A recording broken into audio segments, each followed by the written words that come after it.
Alors bonjour à tous, dans cette vidéo on va voir comment utiliser cette version de la calculatrice Casio pour, en fait, pour calculer des expressions littérales en remplaçant les variables par leur valeur.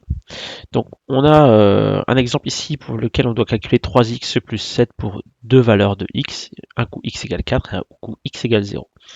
Donc pour ce modèle de la calculatrice, les variables sont situées dans ce menu ici, d'ailleurs il est marqué variable juste au-dessus. En cliquant dessus, vous avez donc toutes les valeurs qui sont en mémoire pour les variables de la calculatrice. Alors, si vous n'avez jamais utilisé cette fonction, tout est à zéro. Vous voyez que moi, pour l'instant, j'ai quelques valeurs en mémoire. Alors, comment on fait pour attribuer une valeur à une variable? Eh bien, à l'aide de la molette directionnelle, on va venir sélectionner la variable, ici x. Nous ne voulons pas 3 comme valeur, mais 4. Donc, sur la calculatrice, on tape sur 4. Puis on saisit OK pour valider. Vous voyez que on a la bonne valeur. Une fois que c'est fait, il suffit de la remettre à 0 et de taper directement l'expression littérale 3x plus 7. Donc 3x. Alors pour le x, on peut prendre lui, ou alors on peut prendre les lettres bleues sans aucun problème. Pour activer les lettres bleues, il suffit d'appuyer sur second avant. Plus 7.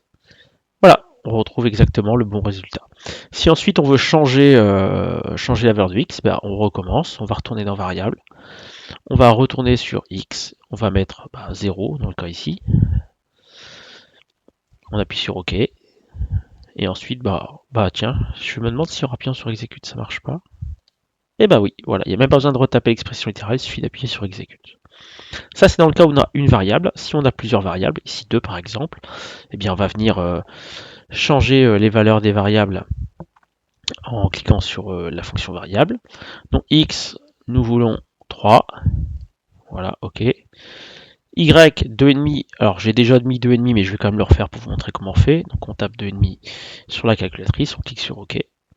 Ensuite, vous la remettez à 0 si vous voulez, et puis vous tapez l'expression littérale 7, alors tiens, on va passer par la touche seconde, x, moins 2, y, plus 5.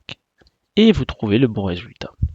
Voilà, donc j'espère que cette vidéo vous aide à mieux utiliser votre calculatrice. Une petite devinette pour ceux qui ont eu la patience d'écouter la vidéo jusqu'au bout. Est-ce que vous savez dans quel ordre un boulanger range ses pains au chocolat? Et dans l'ordre croissant. Voilà, bon, c'était une devinette de prof de maths. Passez une bonne journée, au revoir.